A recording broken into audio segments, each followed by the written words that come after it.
I used to believe I had everything a man could want. A successful career as a civil engineer managing infrastructure projects that actually mattered. A beautiful home in an upscale neighborhood with the kind of modern kitchen that made our friends envious. A marriage that everyone called solid. 9 years with Vanessa, my ambitious, driven pharmaceutical sales director wife who out-earned me and made me proud rather than threatened. We had agreed early on, before the wedding, that children weren't our priority. We were career-focused, success-oriented. We'd revisit the kid question later when things settled down, but later kept getting pushed back, and honestly, neither of us seemed bothered. We had freedom, disposable income, the ability to work late without guilt or explanation. Our routine was comfortable, predictable. We'd leave early for our respective jobs, sometimes not seeing each other until 8 or 9 p.m. Weekends were for dinners at upscale restaurants, vacations at exclusive resorts. Even our love life maintained a reliable, if not passionate, rhythm, comfortable, familiar. We functioned like a well-oiled corporate partnership. Vanessa had always been ambitious. It's what initially attracted me, her refusal to settle, her determination to be the top performer at her company. So when she traveled for conferences, stayed late for client dinners, worked weekends during quarterly pushes, I never questioned it. I understood career ambition. I did the same. But about 6 months ago, something shifted. The late nights became more frequent. The weekend conference calls multiplied. The overnight business trips increased from monthly to weekly. I supported it all. I was a good husband, a modern man who didn't resent his wife's success. Then came that Tuesday. I arrived home early, surprised to find Vanessa's car already in the driveway at 6 p.m. I walked in calling her name and heard the shower running upstairs. When she emerged 20 minutes later, hair wet, wearing comfortable clothes, she kissed my cheek casually. My evening client meeting got canceled last minute, she explained with a casual smile. Nice surprise. We ordered takeout, watched a show, went to bed like nothing was unusual. But that night, lying beside her sleeping form, I stared at the ceiling and realized she never showers before dinner. Only after. In 9 years of marriage, that had been her unwavering routine. Why did she need to shower the moment she got home? I told myself I was being paranoid. But paranoia, I'd learn, is just pattern recognition before you have all the evidence. Once that first thread of suspicion unraveled, I couldn't stop noticing other loose ends I'd previously ignored. I found new lingerie while putting away laundry, expensive, delicate pieces I'd never seen her wear. When I casually mentioned them that night, she smiled. Just something for my own confidence, she said with a dismissive wave.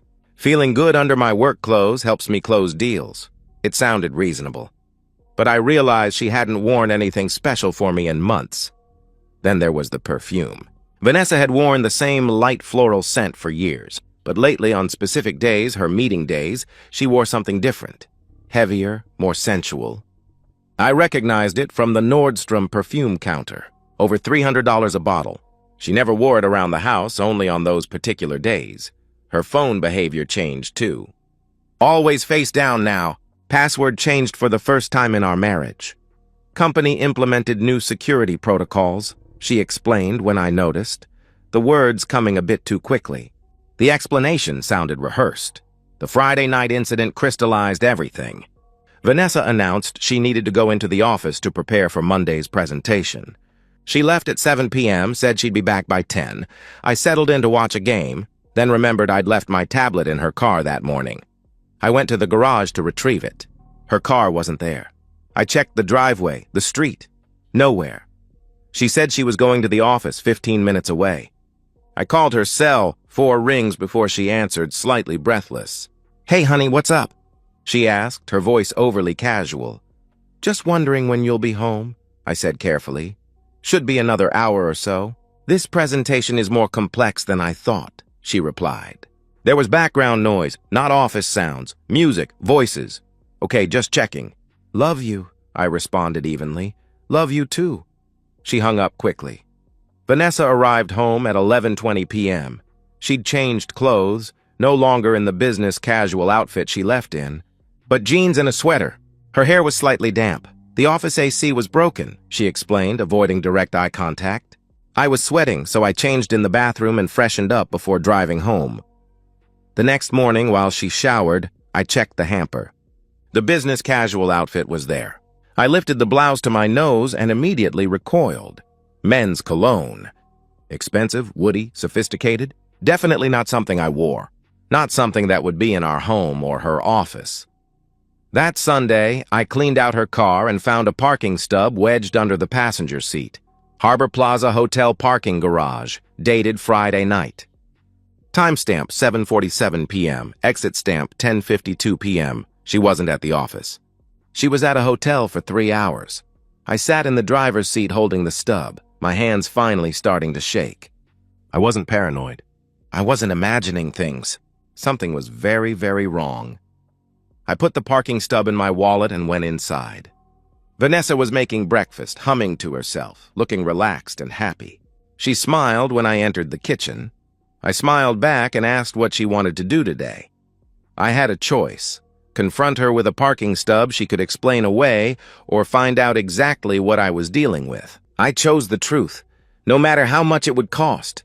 I didn't sleep well for 3 days after finding the parking stub. I went through the motions at work, managed my project meetings, reviewed blueprints, but my mind was elsewhere. I needed to know the truth, but I also needed evidence, not for myself, but for what comes after. Because if Vanessa was cheating, I wasn't interested in therapy or second chances. I was interested in scorched earth. I called Derek, an attorney friend who handles divorces, ugly ones. I asked for a private investigator recommendation, someone discreet and thorough. Derek texted me a contact, Evan Reed, with a simple note. Expensive, but worth it. Gets everything documented legally. I called Evan from my car during lunch break. His voice was calm, professional, unsurprised by anything. I need to know if my wife is having an affair, I said directly. Most people who call me already know the answer, Evan replied with practiced neutrality. They just need proof. Then get me proof. I need photographs, video, timestamps, locations, everything that would hold up legally and professionally, I stated firmly. We met that evening at a coffee shop downtown. Evan was in his 50s, graying at the temples, dressed like a business consultant rather than a PI. He took detailed notes as I explained everything, the shower incident, the lingerie, the perfume changes, the phone secrecy, the parking stub, the cologne-scented clothes, the Friday night hotel visit. Evan asked for Vanessa's schedule, her typical routes, her business meeting patterns. I provided her work calendar, we shared a family digital calendar, her usual haunts, the parking stub, photos of the cologne-scented clothing I'd secretly documented. Your wife is careful, Evan observed, studying my evidence. The separate parking, the clothing disposal patterns, the timing, she's thought this through. How long will this take? I asked. If she's maintaining the same pattern? 2 to 3 weeks for a clear picture. If she's as careful as you describe, maybe 4. I'll send you weekly updates, encrypted emails, photos attached, full documentation, he explained methodically. And legally? This will all be admissible? I questioned. I'm licensed, bonded, and insured. I follow all applicable laws. Everything I gather is legally obtained from public spaces, hotels, parking lots, restaurants. No illegal entry, no wiretapping, no hacking. Just observation and photography. It'll stand up in any court or HR investigation, he assured me. I wrote a check for the retainer, $5,000. Evan promised to start surveillance immediately, focusing on Vanessa's next business meeting days. One more thing, I said as we were leaving. I need you to identify who she's meeting. Name, employer, address if possible. And if he's married, Evan nodded. Understood. You're thinking about collateral notifications, he observed shrewdly. I'm thinking about making sure everyone who deserves to know the truth gets it simultaneously. When they can't run damage control, I confirmed. Smart, Evan said. Most clients wait until they're emotional. You're staying strategic. That's good. It means you'll come out of this better. I drove home. Vanessa was already there, working in her home office on a proposal. She asked how my day was. I said it was fine, kissed her forehead, and went to make dinner. I felt strangely calm now. The machine was in motion. For 3 weeks I went to work, came home, kissed my wife, and waited for Evan to send me proof of her betrayal. I was living with a stranger who thought she was safe. Evan's first report arrived via encrypted email on a Thursday evening while Vanessa was working late, genuinely at the office this time, or so she claimed. I opened it in my home office, door locked. Week 1 report, subject met with male companion at Riverside Hotel, Tuesday, 3 p.m. Male identified as Trevor Nash, age 35, pharmaceutical sales representative for Wellspring Pharma.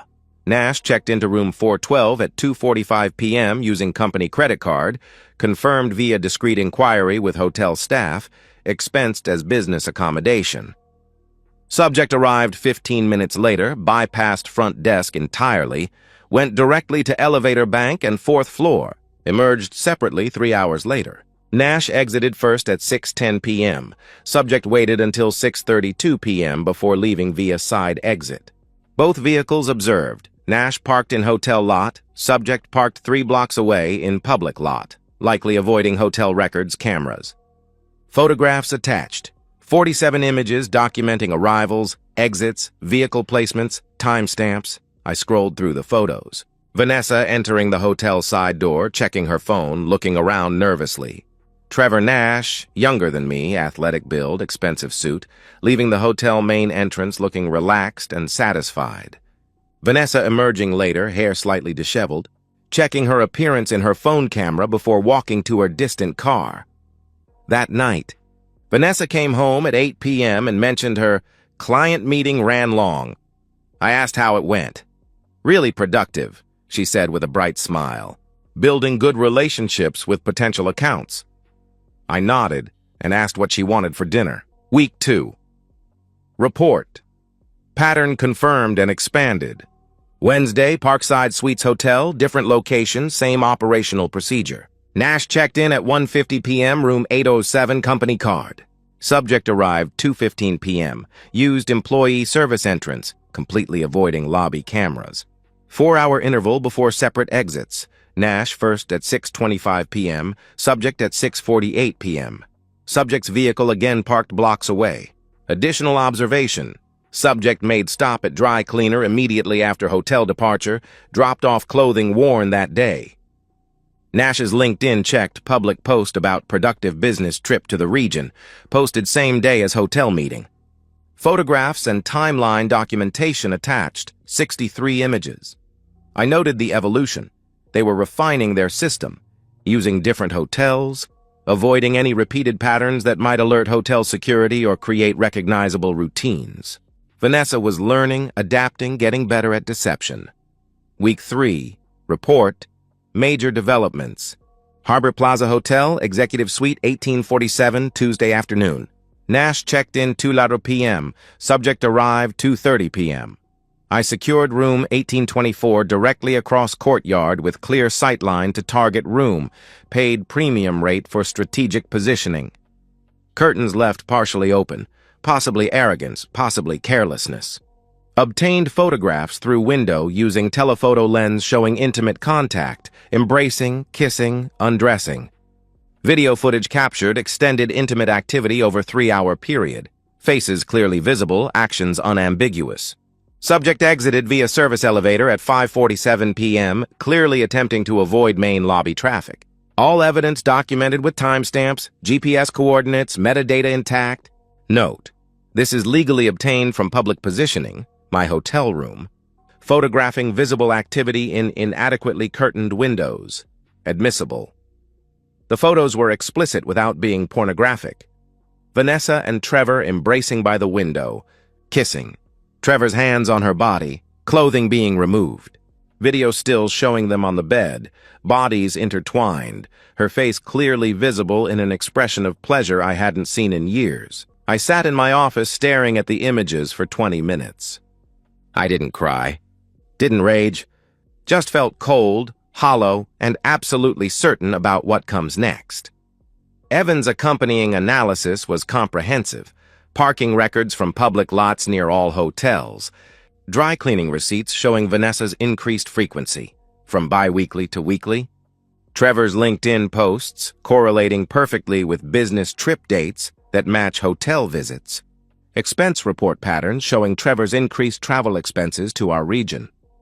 The final summary: affair confirmed, minimum 3 months duration based on pattern analysis, possibly longer. Operational security suggests established routine and significant premeditation. Both parties employing counter-surveillance techniques, separate arrivals, avoiding hotel lobby cameras, subject using distant parking to avoid license plate documentation. Immediate disposal of clothing via dry cleaning. Trevor Nash expensing hotels as legitimate business travel, fraud. Subject misrepresenting whereabouts during work hours, also potentially actionable. Recommend immediate legal consultation regarding divorce proceedings and potential professional ethics complaints. I forwarded everything to my attorney with a simple message. File for divorce immediately. Attach evidence to initial filing. Then I began planning the exposure. They thought they were careful. They thought the separate arrivals and distant parking made them invisible. They didn't realize I'd been watching them for 3 weeks, documenting everything, preparing to destroy both their lives in a single coordinated strike. I spent the weekend reviewing Evan's complete documentation while Vanessa was at a team-building seminar. I organized everything systematically, chronological folders for each hotel meeting, separate files for Trevor's expense fraud evidence, compilation folders for each recipient I planned to notify. I researched each target carefully. Vanessa's parents, Richard and Carol, traditional values. Daughter was their pride and joy, early retirement in a nearby suburb. Her sister Michelle, younger, married with 2 kids, always slightly competitive with Vanessa. Vanessa's boss, David Stevens, CEO of MedTech Solutions, known for zero-tolerance policies on ethics violations. Trevor Nash required deeper research. I found him on LinkedIn, married to Amanda Nash, 2 children, ages 5 and 7, lives in upscale suburban neighborhood, posts regularly about family-first values while traveling for work. The irony was nauseating. I located Amanda's contact information through public records and social media, remarkably easy in the digital age. I found Trevor's employer information, identified the HR department head and corporate compliance officer at Wellspring Pharma. I drafted 5 separate emails, each carefully calibrated for maximum impact. To Vanessa's parents, professional, respectful, devastating. Apologizing for being the bearer of terrible news, explaining the 3-month affair with colleague Trevor Nash, attaching photographic evidence, selected carefully, nothing gratuitous, but undeniably incriminating. Hotel entrances, kissing through windows, intimate embraces, recognizable clothing. Emphasis on thought you should know before divorce proceedings become public.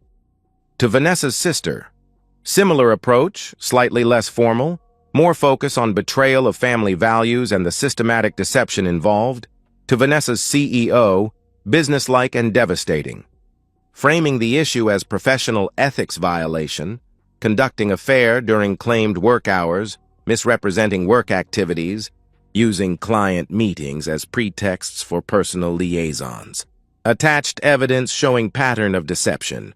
Emphasis on Trevor's expense fraud as context for the corporate impropriety angle. To Trevor's wife, Amanda, the most carefully worded, acknowledging they're strangers united by betrayal, presenting evidence chronologically, offering complete documentation for her own legal proceedings. Tone is sympathetic but direct. You deserve to know. I'm filing for divorce and wanted you to have the same information for your own decisions. To Trevor's employer, pure business, documenting expense fraud. Employee Trevor Nash booking hotel rooms on company expense accounts under pretense of business travel, actually using rooms for extramarital affair. 3 months documented, over $8,000 in fraudulent expenses. Evidence attached from licensed investigator. No emotional language, just facts and dollar amounts. I set each email to send automatically at 6 p.m. on Monday. Exactly when Vanessa typically texts that her meeting is running long. I coordinated with my attorney to have divorce papers filed Tuesday morning. Ready to be served by end of business that day. I arranged for locks to be changed on the house Tuesday morning while I was at work. A locksmith who could do it in 2 hours. No questions asked. I transferred funds from our joint account to my individual account. Exactly half. No more, my attorney advised scrupulous fairness to avoid any accusations of financial misconduct. I documented the transfer meticulously. I packed Vanessa's essential items, clothes, toiletries, important documents, into luggage and placed it in the garage, ready for when she inevitably appeared demanding access to her things.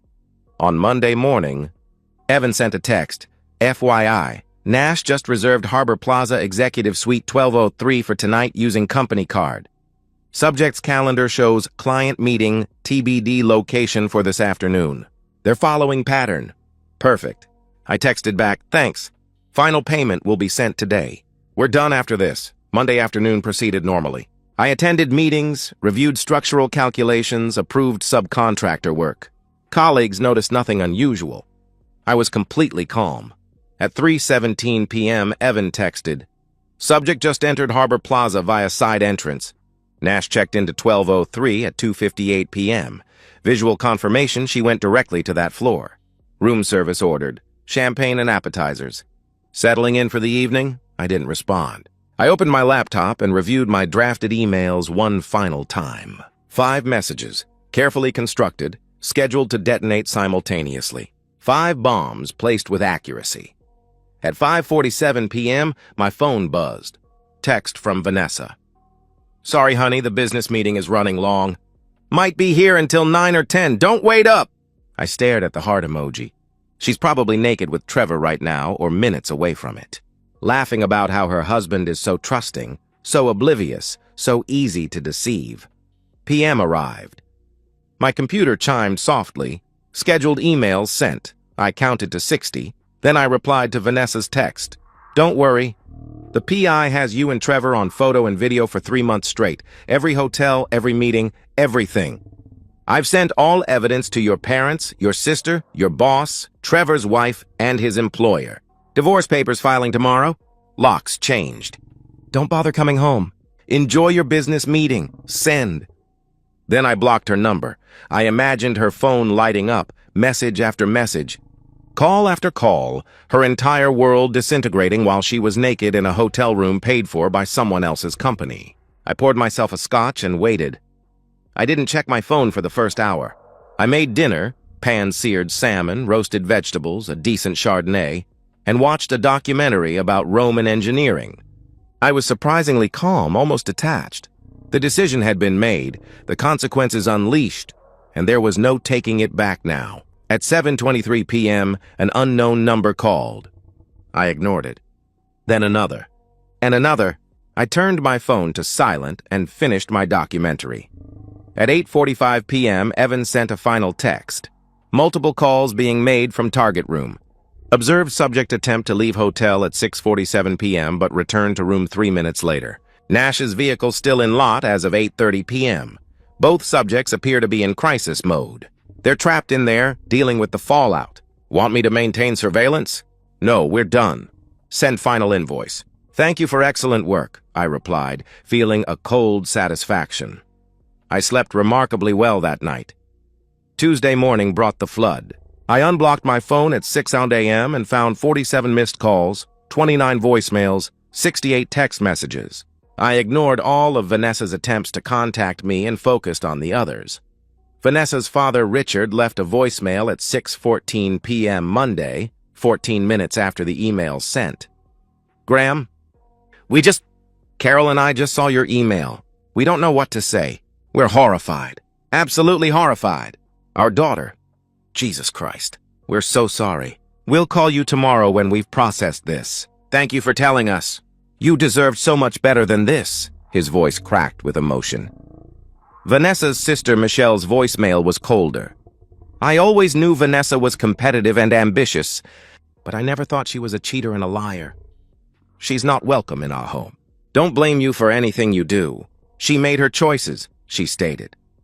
The most important call came at 8:30 a.m. Tuesday. David Stevens, Vanessa's CEO. Graham, this is David Stevens from MedTech Solutions.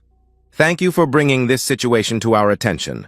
I want you to know we take professional ethics extremely seriously. Vanessa has been placed on immediate administrative leave pending formal investigation. Misrepresenting work activities for personal reasons violates multiple company policies and is grounds for termination. I also want to assure you that any client meetings she claimed to attend during the timeframes you documented will be thoroughly verified. I'm deeply sorry you were put in this position, he stated in his authoritative corporate voice. At 9:47 a.m., an unexpected call from Amanda Nash, Trevor's wife. Her voice was raw from crying but icily controlled. "Mr. Carter, this is Amanda Nash. I just want to thank you for sending me that evidence. I've been suspicious for months but couldn't prove anything. Trevor kept telling me I was paranoid, that I was being crazy. Now I know I wasn't crazy, I was right. I've already contacted an attorney. I'm filing for divorce, full custody, and I'm going after everything. He won't see his kids without supervision after what he's done. And thank you for sending everything to Wellspring Pharma. They called Trevor this morning and terminated him for expense fraud. He's being escorted out of the building right now. He deserves to lose everything, and he will," she said with determined resolve. We talked for 20 minutes, two betrayed spouses comparing timelines, sharing evidence, discovering that Trevor had been conducting this affair during family time, business trips when he claimed to be working late, while Amanda managed 2 young children alone. The conversation was cathartic for both of us. Mutual validation that our instincts were correct. Our spouses were calculating liars, and exposure was the right choice. At 2:30 p.m. Tuesday, I was in a project meeting when my secretary interrupted. "I'm so sorry, but there's a woman named Vanessa in the lobby demanding to see you. Security is with her. She's very upset," she explained apologetically. "Tell security she's not authorized to be here and needs to leave immediately. If she refuses, they should call the police for trespassing," I instructed firmly. 10 minutes later, my secretary returned. "She left. But she said to tell you she's going to the house," she reported uneasily. I left work early and arrived home at 4:15 p.m. Vanessa's car was in the driveway. She was sitting on the front steps looking destroyed. Makeup smeared, eyes swollen from crying, hair unwashed, wearing the same clothes from yesterday. She saw me and stood immediately. "Graham, please," she began desperately. "You need to leave," I interrupted, staying near my car, maintaining distance. "We need to talk. This is all a misunderstanding," she pleaded, taking a step toward me. "There's no misunderstanding. You've been meeting Trevor at hotels for months during business meetings. He booked rooms on his company card. You arrived separately to avoid paper trails. I have photographs of you together through hotel windows, video of you entering his rooms, parking records showing your car blocks away, timeline analysis covering 3 months, every dry cleaning receipt, every lie you told me about working late. There's nothing to misunderstand," I stated. "The PI violated my privacy. That's illegal," she protested frantically. "Wrong. Evan photographed you in public spaces and through inadequately curtained hotel windows. Completely legal. Want to know what's illegal? Trevor committing expense fraud. His company is considering criminal charges," I countered flatly. "My parents won't talk to me," Vanessa's voice cracked. "My boss put me on administrative leave. Michelle said I'm dead to her. Trevor's wife is taking everything from him. His house, his kids, everything. You've destroyed both our lives," she wailed. I felt nothing but cold satisfaction. "No, you destroyed your own lives. I just documented it and made sure everyone who had a right to know, your family, your employer, his wife, his employer, knew the truth. You were methodical about covering your tracks, so I was methodical about exposing you," I replied evenly. "Where am I supposed to go?" she demanded, tears streaming down her face. "Your luggage is in the garage. Take it and leave. Call Trevor? Oh, wait, his wife kicked him out and his company fired him for fraud. Maybe you can finally be together now that you're both unemployed and homeless," I stated coldly, walking toward the front door. Vanessa grabbed my arm. "Graham, please! 9 years of marriage. That has to mean something," she begged. I looked at her hand on my arm until she released it. "It did mean something. Until you spent 3 months f***ing a colleague in hotel rooms he expensed to his employer while texting me that you were in business meetings. You didn't just betray me. You calculated how to betray me efficiently, how to hide it systematically, how to lie to my face while scrubbing his cologne off your skin. That took planning, effort, and contempt. So no, our 9 years don't mean anything anymore. You made sure of that. I stated with quiet intensity. "I made a mistake." She tried again, her voice breaking. "Mistake is forgetting to pay a bill. You made hundreds of choices. Every lie, every hotel visit, every time you came home and kissed me while smelling like another man. Those weren't mistakes. They were decisions." I cut her off. I entered my house and closed the door. She pounded on it for 15 minutes before finally leaving. Through the window, I watched her collect her luggage from the garage, load it into her car, and drive away. My phone rang. It was my attorney. "Divorce papers filed this morning. She'll be formally served by end of business today. Given the evidence, I don't expect her attorney will recommend fighting it," he reported efficiently. "Good," I said. "Let me know what else you need." I hung up and realized I was hungry. I ordered Thai food and opened a good bottle of wine. For the first time in 6 months, I ate dinner without wondering where my wife really was. 2 months after the exposure, the divorce was finalized. Vanessa's attorney advised her not to contest anything. The evidence was overwhelming. Fighting would only increase her legal costs and prolong her public humiliation. MedTech Solutions formally terminated Vanessa for misrepresenting work activities and conducting personal business during work hours, violating professional ethics standards. The termination went on her employment record. In pharmaceutical sales, a surprisingly insular industry, word spread quickly. No reputable company wanted to hire the sales director who got caught using client meetings as affair cover stories. Trevor's situation was equally demolished. Wellspring Pharma terminated him for expense fraud, $8,400 in hotel rooms expensed as business travel, actually used for personal liaisons. They didn't press criminal charges, but the termination for fraud destroyed his sales career. Amanda's divorce settlement was brutal. Full custody, child support, alimony, the house. Trevor moved to a studio apartment and took a warehouse logistics job, the only employer willing to overlook the fraud on his record. Vanessa moved 2 hours away to a smaller city, taking a junior sales position at a regional medical supply company that didn't know her history. She was 38, starting over at entry level. Her 6-figure income gone, her career trajectory destroyed, her family estranged. Her parents maintained minimal contact. Her sister wouldn't speak to her at all. Her social circle evaporated when the scandal became known. My recovery was different. The initial shock faded into acceptance, then into something like relief. I sold the house, too many poisoned memories, and bought a modern downtown loft with floor-to-ceiling windows and clean lines. I threw myself into work and got promoted to senior project manager within 4 months.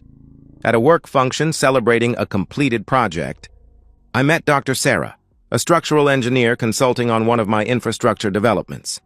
She was brilliant, direct, funny, and refreshingly honest about everything. We started dating slowly, carefully. I was upfront about my recent divorce, though I didn't provide details until we'd been together 3 months. She cheated, I said simply over dinner, for months.